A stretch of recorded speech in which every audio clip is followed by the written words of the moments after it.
মাঝে ফেলাইছে রে।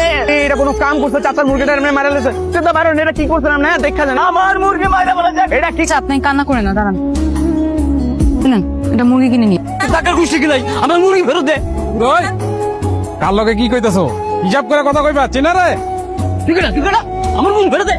চাচা থাক, মেয়ে মানুষ তো, মাফ করে দেন। আচ্ছা মাফ করতে পারি, হ্যাঁ কান ধরে আমার কাছে মাফ চাইবো। হোয়াট? আমি মাফ চাবো? পসিবল? এই সমস্যা কি? একটু তো কানই ধরতে কইছে। I am sorry. বলে দেবো না, কান ধরে 10 বার উঠবস করা লাগবে। কখনো না। মাইয়া মানুষ, 10বার বিষয় জায়গা, 2বার কান ধরে উঠবস করুক, মাফ করে দেন। আচ্ছা ঠিক আছে, 2 বার শুরু করেন।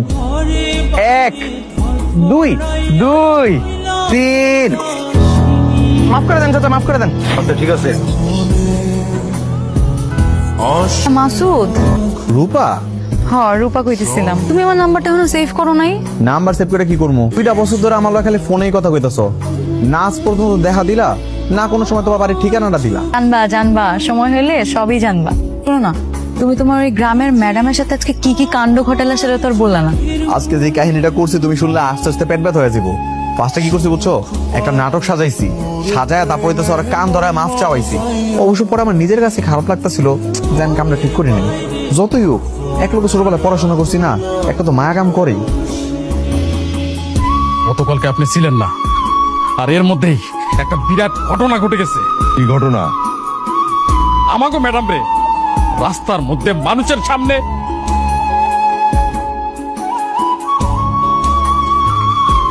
ওই ফুসকালার মায়েরে কান ধরাবি, কান ধরায় ছবি তুলে তুই আমারে দেখাবি। মাসুদ, মাসুদ কই তুই?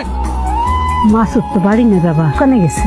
ওলা তো দোকানে যায় নাই, চেয়ারম্যান তারা ধরে লয়ে গেছে, গলার মধ্যে ছুরি ধরছে, এক্ষুনি তারা জবাই দি। আর মাসুদ কি করছে বাবা? আয় থাম, আমার পোলাটুরে ছেড়ে দাও বাবা। তার শর্তে ছেড়ে দিতে। কানে ধর। তোর মারে চেয়ারম্যান লোকজন কানে ধরে উঠবস করে দিয়েছে। আমার মারে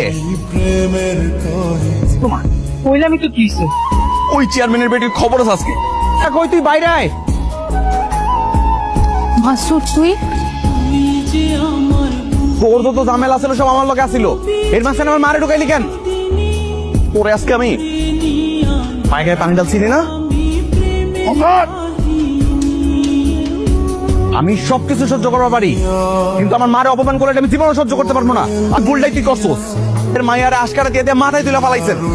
কি সমস্যা ছিল আপনাকে? শাস্তি দেওয়ার লাগে আমার দেন, আমার মার কাছে কি লেগে গেলেন? আজকের পর তুই যদি আমার সামনে পড়ছস, তুই আর তোর বাপ দুজনকে ভালো মতো বলতেছে, আমার থেকে বেশি খারাপ কেউ হইব না, মনে রাখিস।